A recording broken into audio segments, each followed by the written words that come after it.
Le conseil que je pourrais donner aux jeunes bacheliers pour réussir leur insertion à l'université ou bien dans les grandes écoles, c'est premièrement de se connaître soi-même. Se connaître, ça veut dire quoi? Répondre à ces simples questions. Qui suis-je? Qu'est-ce que j'aime? Qu'est-ce que je n'aime pas? Qu'est-ce qui peut me faire bouger? Qu'est-ce qui peut me faire? Quelle activité que je peux réaliser chaque jour sans repos, sans qu'on ne me le demande? Qu'est-ce que je n'aime pas? Qu'est-ce qui me fait peur? Qu'est-ce que j'aimerais laisser à la postérité? Comment j'aimerais qu'on parle de moi plus tard, peut-être après moi? Une fois qu'on se connaît, on sait dans quel secteur d'activité on peut s'orienter. Et c'est par rapport à ce secteur d'activité-là qu'on peut choisir la filière à l'université ou bien dans les grandes écoles. Puisque ce sont les parents qui payent la scolarité, il peut arriver que vos choix soient en désaccord avec ceux des parents. Plutôt que de se rebeller, de dire moi je fais ceci, si je ne veux pas, je dois faire. Non, il faut aller parler à son parent et lui demander pourquoi est-ce qu'il voudrait nous orienter vers telle autre filière. Parce que les parents n'ont pas toujours tort également. Il y a des enfants qui plus tard ont regretté que si j'avais suivi le conseil de papa, peut-être je ne serais pas là. Il faut déjà demander à papa pourquoi est-ce que tu veux m'orienter à telle filière.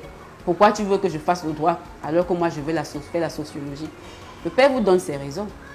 Maintenant, après avoir écouté ses raisons, vous lui donnez maintenant les vôtres. Il faut qu'il y ait un compromis.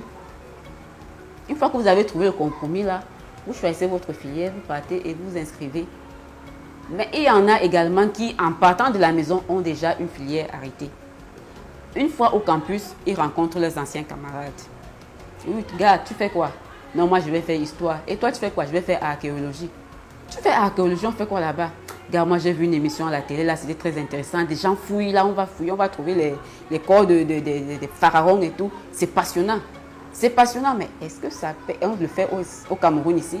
Est-ce qu'il y a des débouchés de l'archéologie au Cameroun? Il ne se pose pas la question. Mais parce qu'il est dans le feu de l'action, c'est très passionnant, il faut qu'il le fasse. Et toi aussi, tu dis, ah, c'est vrai, c'est peut-être très intéressant, moi aussi je peux faire ça. Tu oublies que tu avais déjà discuté avec tes parents à la maison. Tu t'alignes derrière ton camarade, tu peux t'inscrire faculté en option archéologie. Le premier semestre passe, les résultats tombent. Tu ne t'en sors pas. Comme à l'université, on ne délivre pas les bulletins. Le parent ne va pas, tu ne vas pas donner le bulletin à ton père. Mais mon fils, comment tu as réussi? Oui, j'ai réussi. La conséquence, c'est qu'on se retrouve à avoir des étudiants qui ont 4 ans à l'université, mais en première année. Première année, il s'inscrit en archéologie, ça ne va pas. L'année qui suit, il va en géographie, ça ne va pas. L'année suivante encore, il peut faire histoire, ça ne va pas. Finalement, il vient dire à son père que vraiment, on me déteste à l'université, mais nous ne sortent pas. J'ai déjà fait les requêtes. Le père n'a pas le moyen de vérifier. J'ai déjà fait les requêtes, ça ne va pas. Mais c'est vous qui perdez votre temps, vous tournez en rond. Et cela ne sert à rien. Les élèves doivent comprendre que c'est leur avenir, il s'agit de leur avenir et non de celui de quelqu'un d'autre. Il faut donc chercher les informations. La scolarité a les informations sur les études. Allez même chercher, il y a les bureaux des professeurs, vous pouvez entrer dans un bureau, vous demandez, monsieur, j'aimerais savoir telle chose. Il y en a qui sont ouverts, ils peuvent vous orienter. Il y a le COSUP, vous pouvez aller là-bas, on va vous orienter. Il y a des organismes un peu partout là qui peuvent vous donner les orientations. Il y a l'ONET, c'est gratuit.